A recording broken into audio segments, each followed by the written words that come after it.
माननीय सभापति जी, पश्चिम एशिया में चल रहे युद्ध और उससे बनी परिस्थितियों से हम सभी परिचित हैं। मैं आज संसद के उच्च सदन के सामने और देशवासियों के सामने इन विकट परिस्थितियों पर सरकार का पक्ष साझा करने के लिए उपस्थित हुआ हूं। पश्चिम एशिया में चल रहे इस युद्ध को 3 सप्ताह से अधिक का समय हो चुका है। इस युद्ध ने पूरे विश्व में गंभीर ऊर्जा संकट पैदा कर दिया है। भारत के लिए भी ये स्थिति चिंताजनक है। इस युद्ध से हमारे व्यापार के रास्ते प्रभावित हो रहे हैं। इससे पेट्रोल, डीजल, गैस और फर्टिलाइजर जैसे जरूरी सामान की रूटीन सप्लाई प्रभावित हो रही है। गल्फ देशों में करीब 1 करोड़ भारतीय रहते हैं, वहां काम करते हैं। उनके जीवन और आजीविका की सुरक्षा भी भारत के लिए बहुत बड़ी चिंता है। होर्मुज़ स्ट्रेट में दुनिया के अनेक जहाज फंसे हैं। उनमें बहुत बड़ी संख्या में भारतीय क्रू मेंबर्स हैं। ये भी भारत के लिए एक बड़ी चिंता का विषय है। ऐसी विकट परिस्थिति में आवश्यक है कि भारत की संसद के इस उच्च सदन से शांति और संवाद की एकजुट आवाज पूरे विश्व में जाए।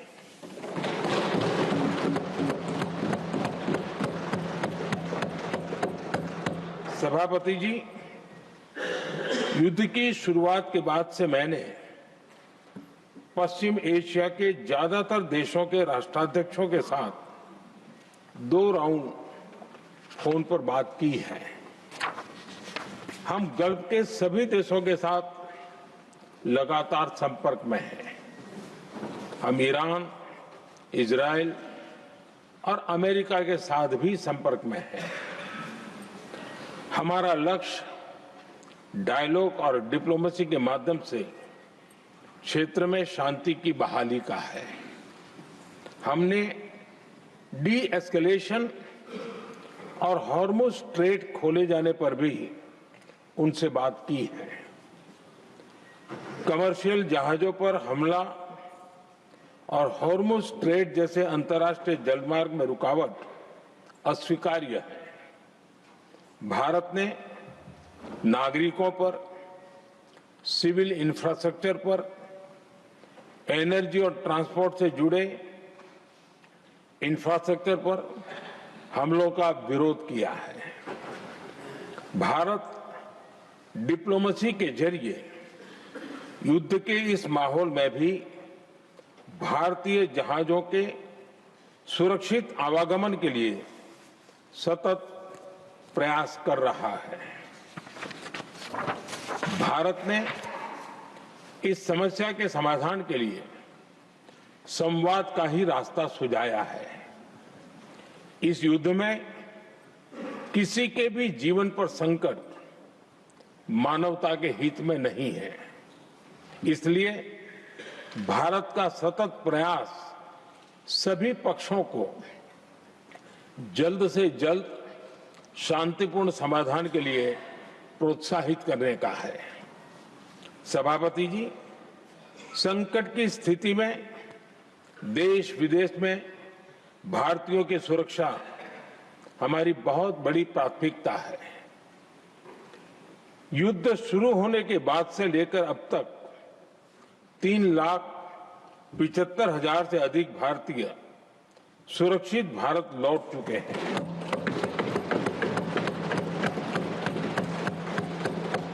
ईरान से ही अभी तक 1000 से अधिक भारतीय सुरक्षित वापस लौटे हैं। इनमें 700 से अधिक मेडिकल की पढ़ाई करने वाले युवा हैं। हमारी सरकार संकट के इस समय में पूरी संवेदनशीलता से काम कर रही है। सभी देशों ने वहां मौजूद भारतीयों की सुरक्षा का पूरा आश्वासन दिया है।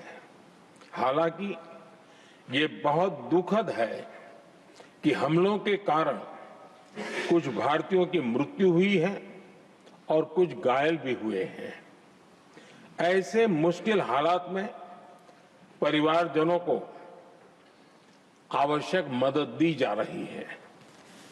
जो घायल है उनका बेहतर इलाज सुनिश्चित कराया जा रहा है। सभापति जी, होर्मुज स्ट्रेट विश्व व्यापार के सबसे बड़े रूट्स में से एक है। विशेष तौर पर कच्चे तेल, गैस और फर्टिलाइजर से जुड़ा परिवहन इस क्षेत्र से बहुत बड़ी मात्रा में होता है। युद्ध के बाद से ही होर्मुज स्ट्रेट में जहाजों का आना जाना बहुत चुनौतीपूर्ण हो गया है। लेकिन विपरीत परिस्थितियों के बावजूद हमारी सरकार ने संवाद से, कूटनीति के माध्यम से रास्ते बनाने का प्रयास किया है। प्रयास ये है कि जहां से भी संभव हो वहां से तेल और गैस की सप्लाई भारत पहुंचे। ऐसी हर कोशिश के नतीजे भी देश देख रहा है। बीते कुछ दिनों में दुनिया के अनेक देशों से कच्चा तेल और एलपीजी से भरे जहाज भारत आए हैं।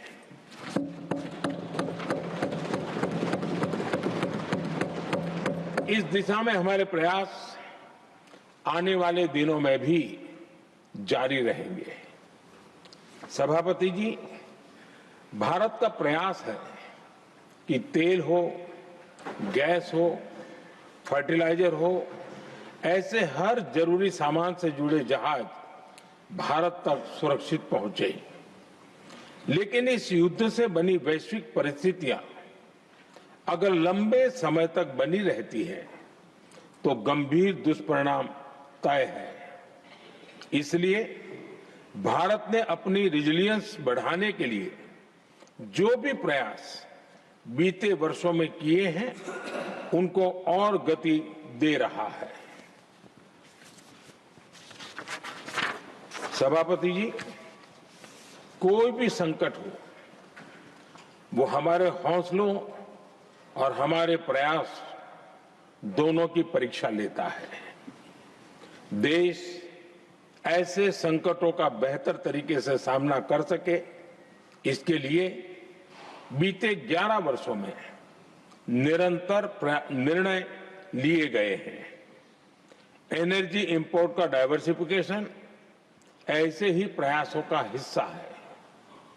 पहले क्रूड ऑयल, एलएनजी, एलपीजी ऐसी एनर्जी जरूरतों के लिए 27 देशों से इंपोर्ट किया जाता था।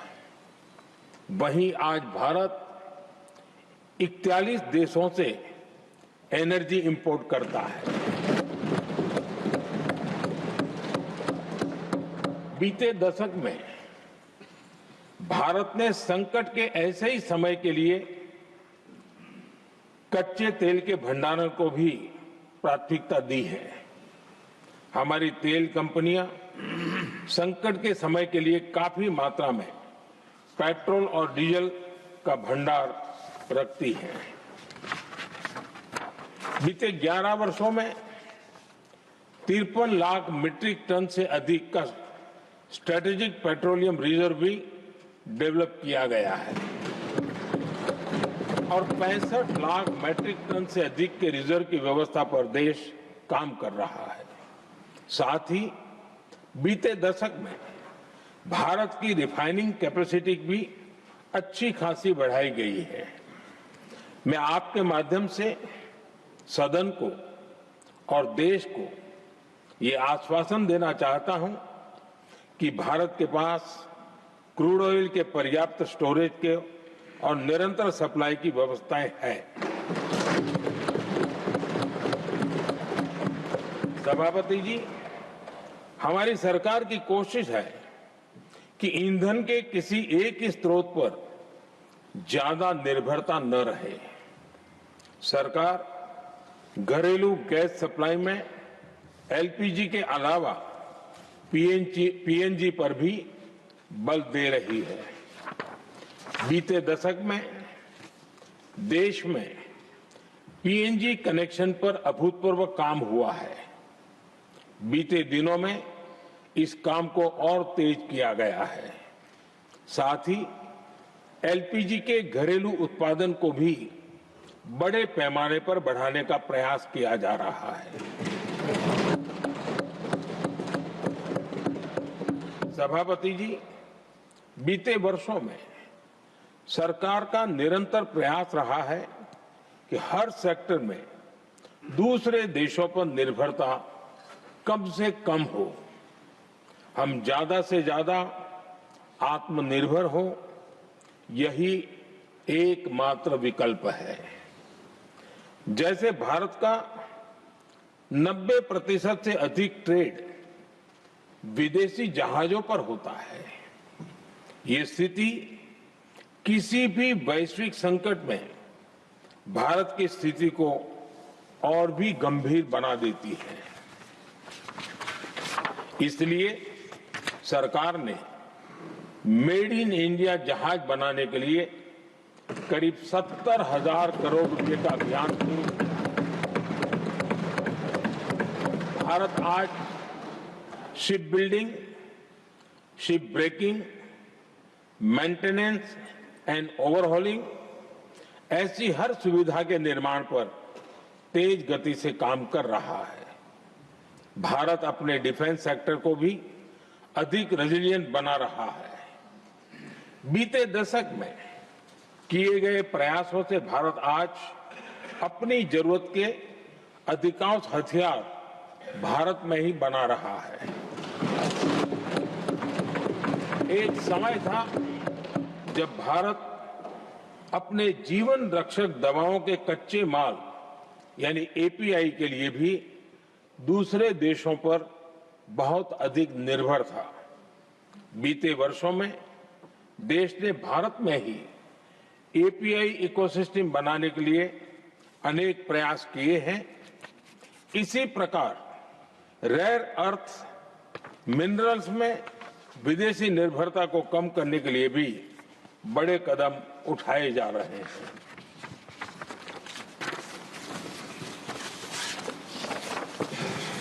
आदरणीय सभापति जी, वर्तमान संकट ने पूरी दुनिया की इकोनॉमी को हिला दिया है। अभी तक पश्चिम एशिया में जो नुकसान हुआ है उससे रिकवर होने में भी दुनिया को बहुत समय लगेगा। भारत पर इसका कम से कम दुष्प्रभाव हो, इसके लिए निरंतर प्रयास किए जा रहे हैं। हमारी इकोनॉमी के फंडामेंटल्स मजबूत हैं और सरकार पल पल बदलते हालात पर नजर रखे हुए है। सरकार इसके शॉर्ट टर्म, मीडियम टर्म और लॉन्ग टर्म ऐसे हर प्रभाव के लिए एक रणनीति के साथ काम कर रही है। भारत सरकार ने एक इंटर मिनिस्ट्रियल ग्रुप भी बनाया है। ये ग्रुप नियमित मिलता है और हमारे इंपोर्ट एक्सपोर्ट में आने वाली हर दिक्कत का आकलन करता है और ये ग्रुप आवश्यक समाधान पर भी निरंतर काम करता रहा है। जैसे कोरोना के समय में अलग अलग सेक्टर्स की चुनौतियों से निपटने के लिए एक्सपर्ट्स और ऑफिसर्स के एम्पावर्ड ग्रुप्स बने थे, वैसे ही कल ही ऐसे 7 नए एम्पावर्ड ग्रुप्स का भी गठन किया गया है।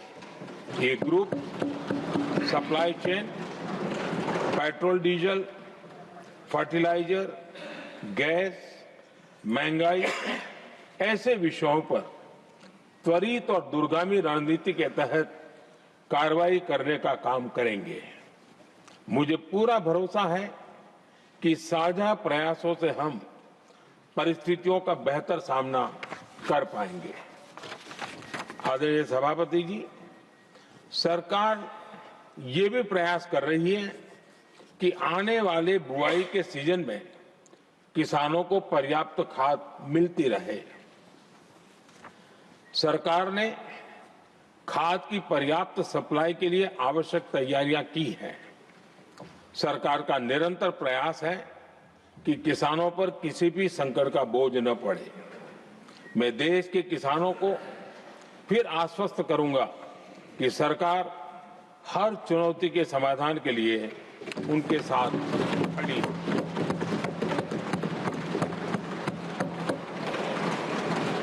आदरणीय सभापति जी, ये राज्यों का सदन है। आने वाले समय में ये संकट हमारे देश की बड़ी परीक्षा लेने वाला है और इस परीक्षा में सफलता के लिए राज्यों का सहयोग बहुत आवश्यक है। इसलिए इस सदन के माध्यम से मैं देश के सभी राज्यों की सरकारों से भी कुछ आग्रह करना चाहता हूं। संकट के समय गरीबों पर, श्रमिकों पर, प्रवासी साथियों पर बहुत बुरा असर पड़ता है।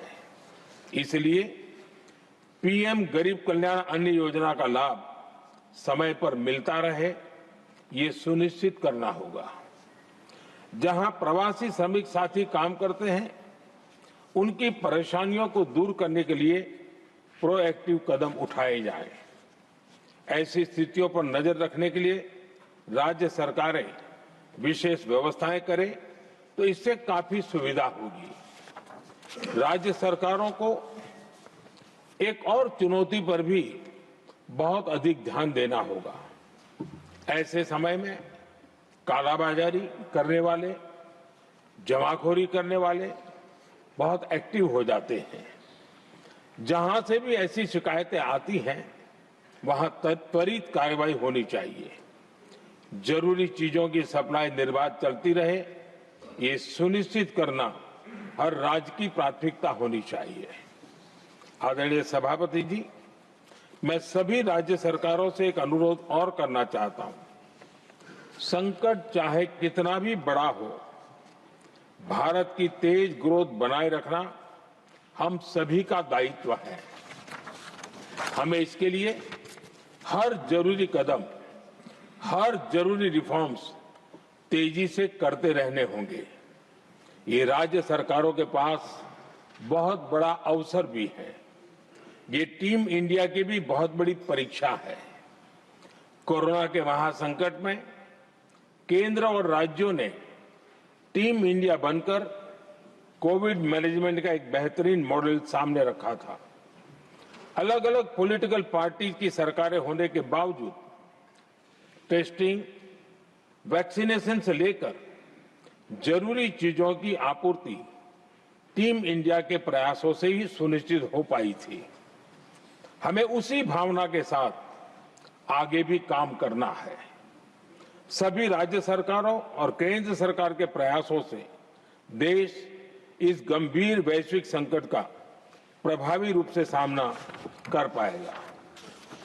आदरणीय सभापति जी, ये संकट अलग प्रकार का है और इसके समाधान भी अलग प्रकार से ही तय किए जा रहे हैं। हमें धीरज के साथ, संयम के साथ, शांत मन से हर चुनौती का मुकाबला करना है। आदरणीय सभापति जी, जैसा कि हम देख रहे हैं कि इस युद्ध को लेकर पल पल में हालात बदल रहे हैं, इसलिए मैं देशवासियों से भी कहूंगा कि हमें हर चुनौती के लिए तैयार रहना ही होगा।